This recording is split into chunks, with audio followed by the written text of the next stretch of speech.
Are you a salon owner or stylist who's had that frustrating experience of a no-show, right? A client that just for whatever reason does not show up to their appointment, and you are so frustrated because you think they have zero respect for your time and what you do. Of course, in a perfect world, every client would show up to their appointments on time, probably with a nice Starbucks, ready for you, big smile on their face. But we know that this is not always the reality in our industry. Last minute cancellations and no-shows are an issue.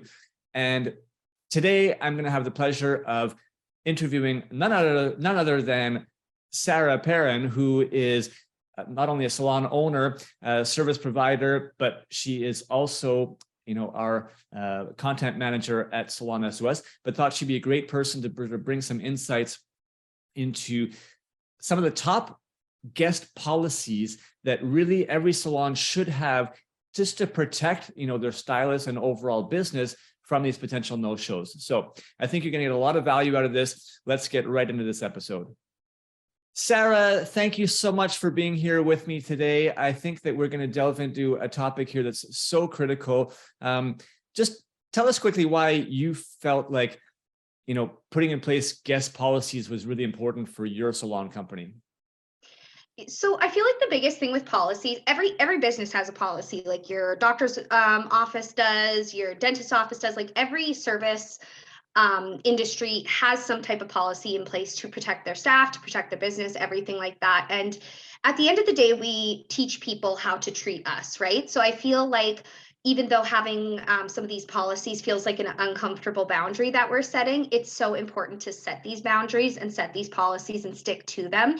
Not only are your guests going to respect your time and everything a little bit more, but your staff is going to be just feel so much more comfortable that their owner protects their time, respects their time, everything like that. So I feel like it's important, from a business standpoint, from your staff standpoint, and even for your clients, even though they might not be super stoked about some of these policies in place, I think they will also respect you more as a professional business as well with having these policies in place.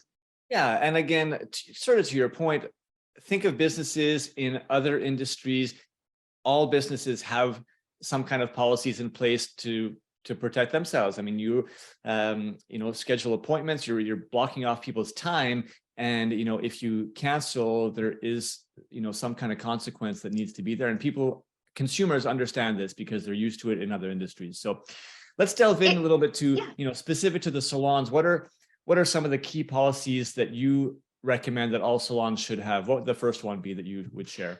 So the first policy, and this is one that we have in place at my salon as well, is a late for appointment policy. So this doesn't mean, cancellation, anything. It just means if your client is late for their appointment. I know for myself as a service provider, I book everybody to, the 15-minute wow, what are words? At 15-minute intervals. So if I have somebody who's even, 10 minutes late for an appointment, it could be running into my next appointment, which then is disrespectful to my next client who showed up, but for on time and everything like that. So this is something that is super important just to have in place, because there's nothing more awkward than when a client strolls in 20 minutes late for their appointment and still expects it to happen. So what we do is we have kind of like a cap off for time. So if they're 10 minutes late, I will give them a call to see if they are almost there, just to make sure, because again, 10-15 minutes grace period. Sometimes if it becomes a regular habit, obviously you need to have a conversation. But so what we do is we'll give a call after 10 minutes. If that call isn't answered, we'll wait till 15 minutes. As soon as the guest is more than 15 minutes late, unfortunately, it is classified as a no-show. And I'll get into the next policy for, late last minute cancellations and no-shows. But we do have that in place just to protect our staff's time and everything like that too. And also our other guests who, again, do show up on time for their appointments. So yeah, I just think it's important to have this as a policy that's in place, and that your guests are all aware of it. This is the other biggest thing with policies, is you can't just have them in your back pocket to whip out as soon as somebody's, 17 minutes late and be like, oh, this is a no-show. They need to be aware of that. So every salon, every situation is going to be different. Perhaps you have, kind of a one and done, like we'll give you the one warning. And then next time, this is what's going to happen. But it's important to have these policies posted so that your guests are well aware. If they're showing up to their appointment 16, 17, 20 plus minutes late, they're going to be charged as a no-show. So that's the first policy that we have in place, is late for appointments. Perfect. Okay. So if they're more than 15 minutes, they essentially are deemed official no-show. So what happens at that point? And I guess this is part of your policy number 2, where it's now dealing with an actual cancellation or no-show. And I feel like this policy is the one that majority of salons have issues with. I've talked to so many different stylists, and this is the number one frustration, is people just do not understand what happens when they cancel their appointment last minute, or if they just blatantly no-show their appointment. So again, I feel like the first thing that is important is to explain why we need notice for cancellations. Again, before you even launch into the policy, but like why we need notice and what happens when there's no-shows. So I've had this conversation with clients, because again, we teach people how to treat us. So they might just not be aware of what happens when they, only give you 5 minutes notice or whatever it might be. But the first thing that's important is to have that conversation with your client. Like, look, like I completely understand things come up, but when you cancel with not enough notice, I'm unable to fill that time, and therefore I do not get paid for that time.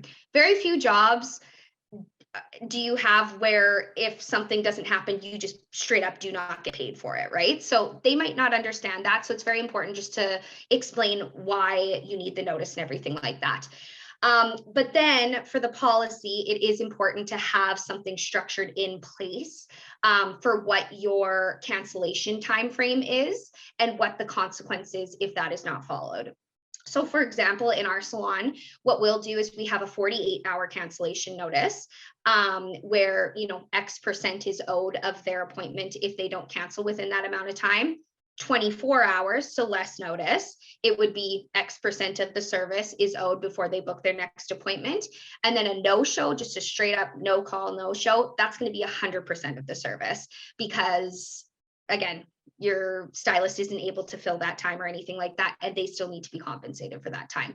So again, every salon is going to look a little bit different, I think, especially depending on the demand on their time. So if it's a salon that's super, super busy, they may have something like a 72-hour cancellation notice, because they need that 3 days or whatever it might be to fill the appointment. So I think the time frame is just important to establish in each individual salon, but that's how we run it in our salon. So we have like the 48-hour cancellation, where let's say it's 25% of the service fee that they'll have to owe before they book their next appointment. 24 hours, which would be, let's say, 50% of the service. And then for a no-show, it would be 100% of the service cost that they would be responsible to pay before booking another appointment. And so do you get their credit card information in advance to be able to charge this? This is tricky, and this is something that we could probably do a whole other podcast episode on. My salon is based in Canada, and in the province that I'm in, we are not able to keep credit cards on file. There's just liability issues with that and everything. So as much as I would encourage, if you can have credit cards on file, you do have to keep in mind that there are liabilities that go along with that. Your staff then has access to credit card. Like, you just need to make sure you have a really solid, safe system in place if you are going to be charging by credit card. But unfortunately, where I'm at, there is no legal way around that. So what we actually do is we send out invoices. You are chancing that they might not pay that invoice, but therefore they will not be able to book another appointment. And that's not typically the type of guest that you want, is one that, again, disrespects your time and then isn't willing to compensate their stylist after. So it's a little bit of a hairy area. So I would definitely look into what the rules and regulations are in your state, in your province, in your country, everything like that. But where I'm at, what we do is we send an invoice that must be paid before they book their next appointment. Perfect. Okay, sounds fair. And again, if you look to other industries, it's pretty common, if you book a hotel, or you book a Airbnb, or you book a even taxi or Uber now, if you've ordered one, but then you cancel it, there's a fee that's charged to it. So these things are usually clearly stated, right, when you make your booking. And so your point about communication is important. I love something you said earlier. I just want to come back to it because you said we teach people how to treat us. And another way of saying that is what we permit, we promote. Oh, I love that one too. Yeah. Yeah, well, this was a big saying from our friends at Summit Salon Business Center. Talk about that all the time. I think it's just important to remember that. So if you allow stuff to happen, you're just saying that it's okay. And you just have to be aware of that in terms of putting these policies. Okay, let's talk about I was going to say, I would like to make just one more quick point on this, because this was just like a mind blown kind of thing that I came to understand. Because I find so often what happens in the salon, like, again, if somebody has to last minute cancel or if they no-show their appointment, there's almost always a reason, right? Like they got in a car accident on their way, somebody's sick, something like that. And although I think it is fair to make certain exceptions for those types of things, it's also to remember that it's not your fault as the stylist or esthetician, the service provider in any way. It's not your fault that happened. It's also not their fault that happened, but why are you the one taking the financial hit for it? I think that's just an important thing to remember, is that like, it's great to be courteous and to give people breaks on these types of things if it is something that's completely out of their control. But it's also important to remember that it's not your fault either, so why are you the one facing the consequences? So just an extra little point that was kind of for me.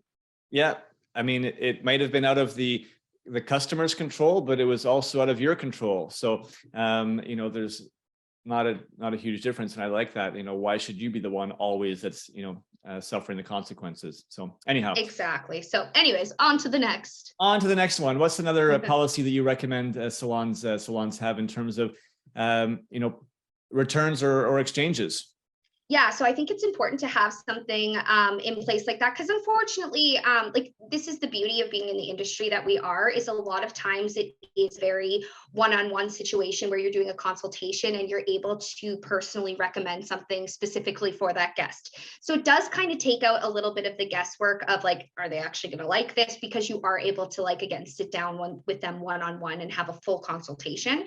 But unfortunately, sometimes, people take home a product that you recommended and maybe the fragrance is too strong, or maybe they don't like how it feels in their hair for whatever reason. Maybe they don't like the packaging. I don't know. People return and exchange things for all sorts of reasons. So I think it's important, because a lot of times in small businesses and in salons, we just kind of assume like, oh, that's all good. But if people are constantly bringing back their products, even if it's just for an exchange, it's important to know, like, what are you now doing with that product? Is your distributor able to return it, like to refund you for it? Or do you have to eat that cost and put it in your back bar? So every salon is going to be different, obviously. But I think it's important to have, a set date, like anywhere else that has an exchange or return policy, have a set date in which they are able to either return or exchange. At my salon, we only do an exchange policy. We don't do full refunds. We just do exchanges for, another product. And then for us, like, again, we're not always able to bring our products back to the distributor. So what we do is we eat that cost and we use it as a back bar product. So having that time frame, what they're able to get in return, whether it's a gift card, whatever it is. And then also for hair salons in particular, how full the product is. Like, if they're bringing you back a bottle of shampoo that is 3/4 used, what are you going to do with that? That's too far at that point. Like, they used the full bottle of shampoo essentially before they figured out they didn't like it. So a good rule of thumb is that I do that with bottles of wines at restaurant all the time. You know what? I decided I didn't like this one, so bring me another. But, so it's like, it's good to have that in place so that you can be like, okay, the bottle is only, 1/4 used. It's being exchanged within a 30-day window. So great, we will exchange this for you. So again, just having something like that that's posted, maybe it's printed on the receipt, maybe it's posted at your front desk, whatever it might be, and just explaining, and again, just remembering to communicate that properly with your guests when they're purchasing a product from you. Love it. That's really important for, product, sales, obviously. But how do you deal with your service your services, right? Are there any sort of guarantees around, the work? And what if somebody is not happy with, I don't know, their cut or color, and they want to come back and have some fix ups done? How do you deal with that as a policy? Totally. So again, I feel like this is where consultation is so key. Again, we could probably do a full other episode just on a proper consultation, because I feel like that's literally the most important part of the service. But again, sometimes miscommunication happens, in the service and everything like that. So I think it's important, again, just for like your stylist, to be super transparent about what it is that they will be able to accomplish in the appointment time, so that you're not creating unrealistic expectations, or so that your guest doesn't have unrealistic expectations. So again, consultation is going to be super key, but then having something in place for, okay, let's say they go blonde and they don't love their toner or something like that. Maybe having a window in which they have to reach out to you to say that they were not happy with that and would like to have it fixed in some way. So again, every situation is going to be a little bit different. But I know in the salon, we've had people call 6 months later, feel like, oh, I didn't love my color. Well, it's been 6 months. What are we going to do? It's been half a year, right? So it's like, so again, having that window in which they are able to contact you if there are any issues.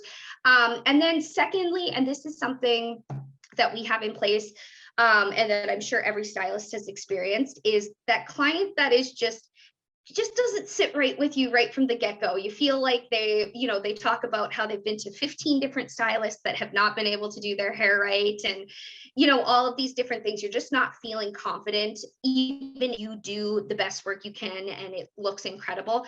You're just not sure that they might like it still. I do recommend having like a consultation form that they have filled out, just saying like, I understand what my stylist explained. I understand that this aftercare is, needed to maintain. I understand that I might not make it to, platinum blonde in one sitting, coming from box dye black hair, like just having those types of things, so that if there are any issues that arise after, you have this signed document saying that they said they understood what the stylist was talking about. So again, I don't know if this is necessarily like a full-blown policy. It's definitely good to have, again, things happen, fixes need to happen, and it's going to be a case-by-case basis. But having some type of baseline, like again, if they contact within a week or something like that, we will do a complimentary tone or whatever it might be. So, but yeah, also having that physical piece of paper that they sign if it is a particularly picky or difficult client, so that you do have that as an insurance policy if there are any issues following. Totally makes sense. And you gotta trust your spidey sense. I mean, you mentioned it, but we kind of tend to know, right? We just have this sort of like instinct that, this is going to be a potentially difficult client. So trust that instinct, and maybe make sure that you are having them, either sign the form, or read the information about it, or review it with them at least, to potentially avoid any sticky situation. Yeah, really great absolutely. insights there for sure. Is there anything else that we haven't covered yet that you have as a policy in your salon? There's one more, and again, this isn't necessarily like a posted policy, but I feel like post-COVID, this was something that was really important, just to have the conversation with your guests about, have the conversation with your stylist about, but just kind of how clients behave and what type of behavior is tolerated in the salon. Again, we're in trying times right now, and there are opinions left, right, and center. But I will use COVID as an example, because there were such particular, strong opinions on either side of it. So something that we ran into in our salon is having, a client at one chair who is, anti everything, whatever. Everybody's entitled to their own opinion, but anti-vax, anti-mask, anti-COVID, anti-everything. Meanwhile, you have another guest sitting 2 chairs down who just lost her dad from COVID. So there's things like that, like types of conversation that is tolerated and not tolerated in the salon. And whether it's an actual policy or not, I think it is important to say, like, we are depending on what type of salon you are, but like I know with our salon, we try to be as inclusive as possible. Like we want everybody who steps foot, regardless of their age, their gender, their sexuality, anything like that. Like we want them to feel comfortable. So there are certain conversations that we do not allow in the salon. So again, that's just something that's important to, again, have the conversation with your stylist about. If anybody is uncomfortable with something, maybe they have a script that they say that, you know, at our salon, we do not discuss these types of things, as it could be offensive to, you know, other people. I completely respect your opinions and everything like that, but this is just not the setting to have that conversation in. And then secondly, and again, I'm sure you've seen this posted at bars and restaurants and stuff like that, but like swearing, any type of vulgarities, any type of yelling, nothing like that will be accepted in the salon too. So it's also important just to, again, if you do have an issue with a client who is being rude or disrespectful to your stylist, just saying that type of behavior is not acceptable in our setting, again, to protect your stylist and your salon and everything like that. And if it continues, we're going to ask you to no longer return. I didn't think about that, but yeah, it totally makes sense to have that in mind. So great insights, Sarah. Thank you so much for sharing. Obviously, these are sort of the guest policies. There would be a whole slew of other, you know, internal salon policies that you might want to have, you know, for staff and behavior, you know, but that's a whole other episode. Today, we want to focus on guest policies that are in place. Thank you so much for sharing. I think what's really important at this point is, you know, once you've established what those policies are going to be, it comes down to being firm about enforcing them, right? Yes. So everything that you've suggested, Sarah, you know, making sure that that the guests are very aware of this, which means, you know, posting it and communicating about it in as many places as possible, obviously in Salon, but we will take this to the digital world because Salon S.O.S, we are your digital marketing resource. So you definitely want to have these policies posted on your website. If you have appointment reminders, maybe they go out by text message or by email, you may again want to have those policies specific to appointments written in there. So there's just no confusion, no misunderstanding, no ambiguity, right? Yeah. What we talked about earlier, we teach people how to treat us. What you permit, you promote. And I think understanding that principle will really help you and guide you to lay out the right policies that are comfortable with your culture and your values, and then being able to properly communicate them and enforce them with clients. I would love to make one more quick point on this, because this is something I see pretty often on social media. Because again, I think it's important to have all your policies online. Maybe you have it in a highlight bubble on your social media, just so that, again, that's very clear that those are what the policies are. However, something I just want to sway stylists and salon owners away from is the kind of passive aggressive policy posts on social media. You have to remember that not all of your social media followers are actual clients. So then that passive aggressive message is going out to your entire following, and people don't take it well. It's just how it is, kind of thing. So I would just urge against posting like just a reminder of this policy. Again, your social media followers are not all of your clients. It's better to have those conversations in salon or on your website and not use social media necessarily as your platform to scold past clients for not following the policies, if that makes sense. Absolutely. Really, really great point, Sarah. Thanks for sharing that. And if anyone else, you know, out there listening has, you know, salon guest policies that you've been using that you find to be, you know, really important and beneficial, or a particular way that you've been enforcing some of these, we'd love it for you to sort of share that in with us. Please write us in the comments, send us a, you know, a message through to our, you know, our social media at salon.s.o.s, or through to us by email at info@salonsos.ca, so that we can share, you know, back and just have as much information, you know, to share with other salons about best practices around all this.